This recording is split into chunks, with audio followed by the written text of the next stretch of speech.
Vico Soto nagsalita na. Kinumpirma na ang relasyon kay Atasha Mulak.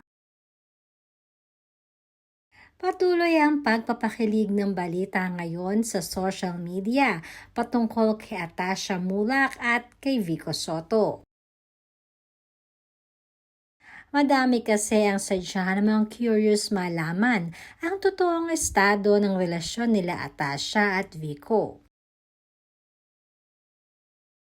Matapos kasing mapabalita ang madalas na imbitasyon ng pamilya Soto kay Atasha para sa isang dinner ay sinasabi ngang totoong nagkakamabutihan na ang dalawa.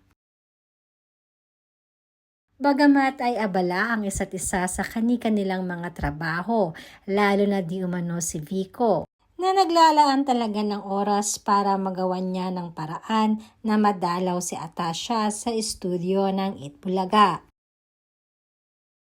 Sinasabing maging ang mga co-host ng Itbulaga ay kinikilig sa ginagawa ni Vico Soto para kay Atasha.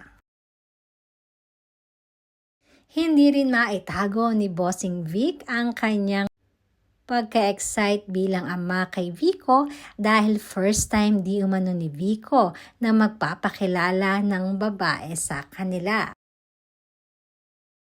Maging si Connie Reyes ay hindi rin makapag-intay na makilala in person si Atasha Mulak. Knowing na magkakakilala sila sa showbiz industry ay malaki di umano ang respeto nila para sa mag-asawang Charlene at Aga. Ayon pa kay Bossing Vic, hindi siya makapaghintay na maging official na maging mag-boyfriend na nga ang dalawa. Ayon naman kay Vico ay ayaw niyang madaliin kung ano man ang meron sa kanila ngayon ni Atasha.